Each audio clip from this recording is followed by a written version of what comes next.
तर मित्रांनो, आमच्या चॅनलवर नवीन असाल तर चॅनलला नक्की सबस्क्राईब करा, म्हणजे तुम्हाला मालिकेचे नवनवीन एपिसोड सर्वात अगोदर पाहायला मिळतील.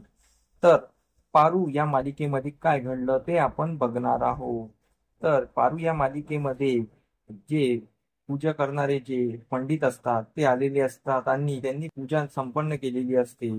ते अहिल्याच्या घरासाठी पूर्ण पूजा केलेली असते, म्हणजे अहिल्याच्या घरावर जे काही वादळ येणार असतं त्या पूजेने ते थांबणार असतं. पण त्या पूजेमुळे पारूवर संकट येणार असतं, कारण की अहिल्याने पारूच्या देवघरातून ते पाणी आणलेलं असतं, म्हणजे त्या विधी लिखित असतं आणि त्या विधी लिखितामुळे पारूवर संकट येणार असतं आणि पारू त्या संकटातून कशी वाचणार हे आपल्याला समोर कळणारच आहे.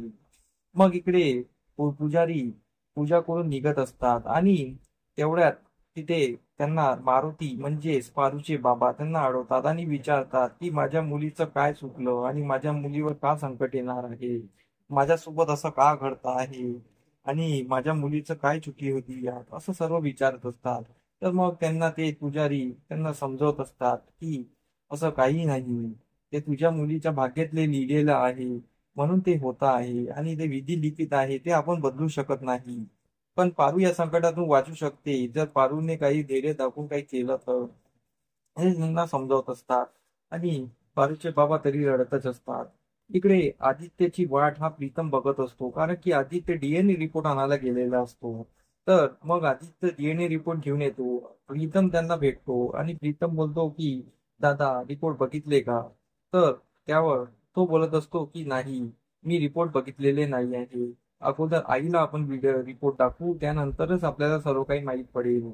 तर प्रीतम बोलतो ठीक आहे. प्रीतम बाहेरच थांबतो, आदित्य आतमध्ये जातो. आदित्य अहिल्याजवळ ते रिपोर्ट देतो. तर अहिल्या ते रिपोर्ट घेते. इकडे त्या मोनिकाला खूप छान वाटत असते आणि तिला एकदम शॉक पण वाटत असतो की आता रिपोर्ट मध्ये काय येणार, पण रिपोर्ट मध्ये जे आपण सांगितले तेच येणार प्लॅन प्रमाणे. फक्त रिपोर्ट माझ्या अगेन्स्ट नको यायला असं तिला वाटत असतं. सर्वांचं लक्ष त्या रिपोर्टकडे असतं. अहिल्या ते रिपोर्ट ओपन करते. अहिल्या रिपोर्ट ओपन केल्यानंतर ते बघतच असते. इकडे प्रीतमला पण धक्का बसलेला असतो. प्रिया पण त्या रिपोर्टकडे बघतच असते.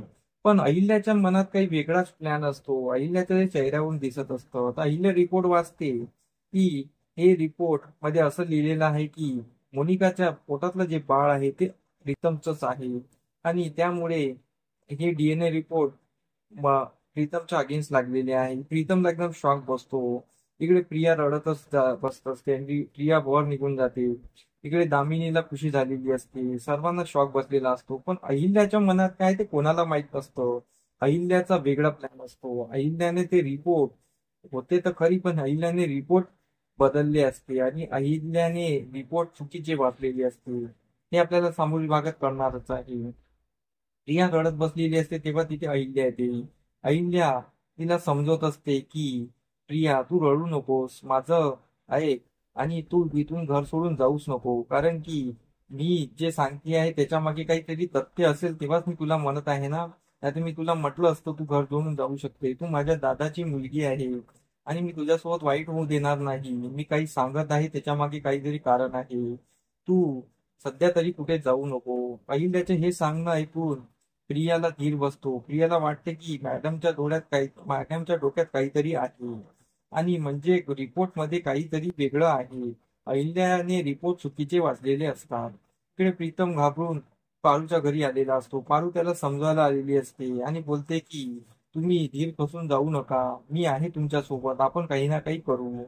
तर तिकडे आता समोरील भागात आपल्याला हेच पाहणं रंजक ठरणार आहे की ही अहिल्या त्या मोनिकाचं कसं पितळ उघड पाडणार आहे आणि मोनिका किती नाटक करते हे बघणार आहे.